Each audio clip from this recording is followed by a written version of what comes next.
Hey everybody, Movie Reviewer next door here, and I'm back with another review. And this time I gave another look to Stratton. It's a 2017 spy thriller film directed by Simon West, and it stars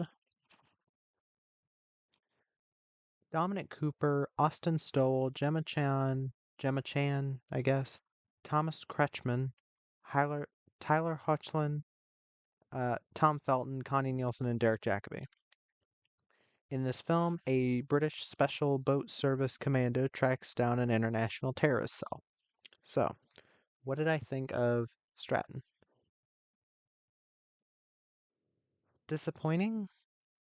I know I gave it a 7 and all, but it is kind of disappointing. As a fan of Simon West, I was hoping for better. I've seen this before, and I was like, maybe I need another chance, and it was fine. Uh, Lots of issues I'll get into, but let me get to the cast first. Dominic Cooper is John Stratton, a British SBS Special Boat Service operative. Um, I think he's one of the best parts of the film. I've always seen him in other movies. He was in Captain America, um, Abraham Lincoln Vampire Hunter. What else have I seen him in?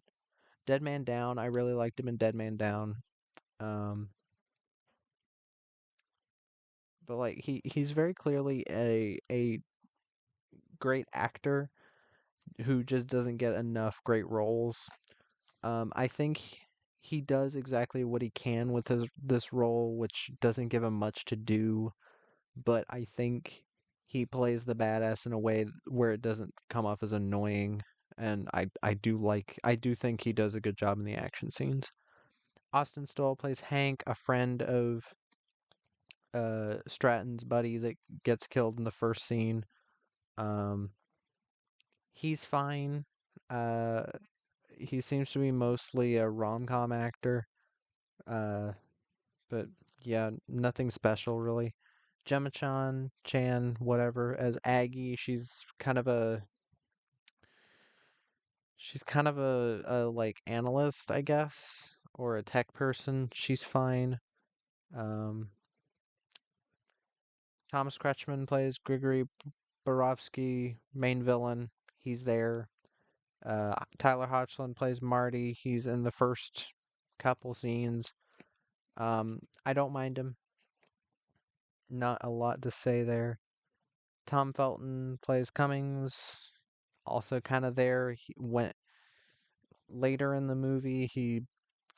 His acting goes really downhill. Um, Connie Nielsen plays Sumner, basically everybody's handler. She has a really weird accent in this film, and I know she's Danish. I don't know what the fuck accent she was doing in this, but it was really distracting in a lot of her scenes. I don't think she did a bad job, but the accent is really distracting. And Derek Jacobi is Ross, who is John Stratton's dad. He should have been in the film more. Would have given this film a bit of a lighter touch that it needed. And I think the main big issue with this film is that there's literally nothing new in this film. Nothing different than every other spy movie that's come out in the past couple decades. Uh, I did watch the featurette. Simon West did say that he was trying to make a more realistic take on the spy genre. When in my written review, I did write that I feel like it was trying to do like a 70s style thing, like maybe the earlier James Bond movies before they went a bit more ridiculous, which I still like the ridiculous ones. I'm just saying specifically. And did I enjoy parts of the movie? For sure. I think the first 20-ish minutes of the movie and the last 20-ish minutes are really good.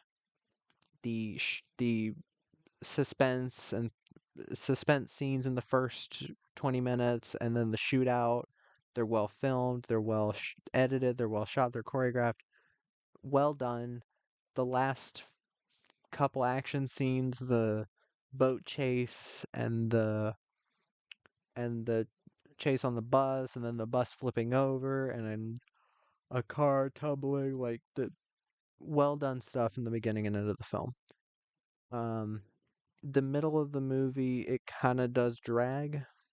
Uh, and that's the thing. If you're gonna do a movie like this where you're not gonna have like a ton of innovative action scenes in the middle, you really have to bank on the characters, or you have to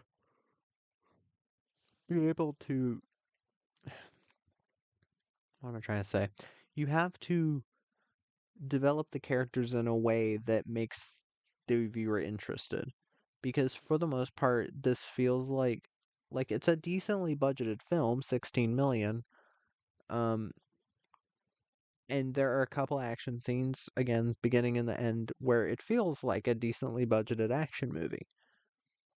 But in the middle, it's chasing after this villain, and you really don't learn much about the villain other than he's evil. You don't learn anything about his past, why he is this way, and it kind of comes off a bit hollow. And what I mean when I said that I love Simon West, he's made multiple films that I've loved. He did Con Air with Nicolas Cage, John Malkovich, John Cusack. I don't care if John Cusack doesn't like the movie. I fucking love it. Fuck you. Uh, Lara Croft Tomb Raider, one of my favorite video game adaptations of all time. Um, Frickin' The Mechanic, good enough action movie. I do I do prefer the sequel. And Wild Card with Jason Statham, a really fun character study, action, drama. It's mostly kind of a drama comedy character study thing, and then there's some action in it. But lot of fun. Uh, Even When a Stranger Calls. From what I remember personally liking it better than the original. I know a lot of people will probably disagree with me on that. I remember liking it better than the original. Maybe I have to give it another watch, but I really like this director and I think he knows how to do action. And when the action scenes do pop up, he's not doing the like super quick cut thing.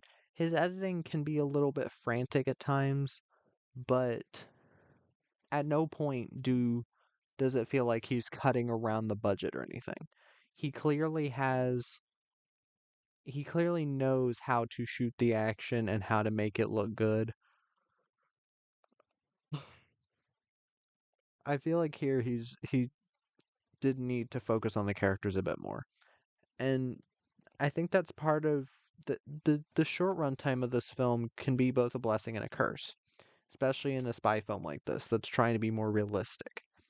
Because you could either have a 94-minute film that is packed with action, interesting characters, and risk having certain characters underdeveloped just so you can move the plot forward faster and faster. Or you can, eh, excuse me, or you can make it a freaking. My, just a second. Okay, I thought my eyes were going bad. Or you can choose to have a film where you have it be like, I don't know, 110 minutes. And then you have that extra time for like one extra action scene and more character development so that you're more into the story. And I think that kind of is what this should have been. A little bit longer, an extra action scene, and more character development because I know next to nothing about this main character. All I know is that he's British SBS and his friend died alongside him, and that's about it. And he disobeys authority because that's original. Um, but like, yeah, I think for the most part, it's that this film does so many things that other things have already done, and it just doesn't reinvent any wheels. Um,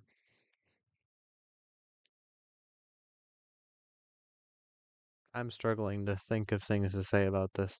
Again, I don't think this is a horribly made movie. I will say that the score from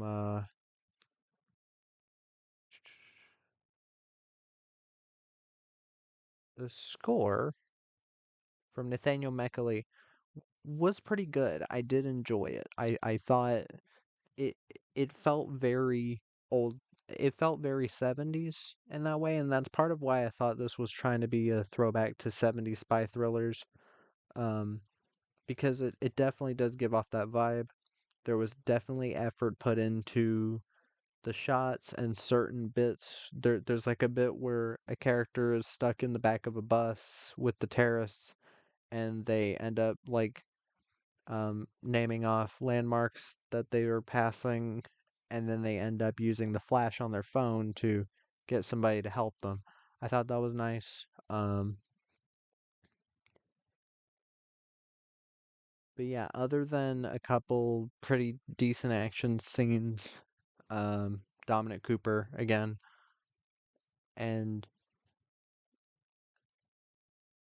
yeah, pretty decent production values. There's not a ton to this film really.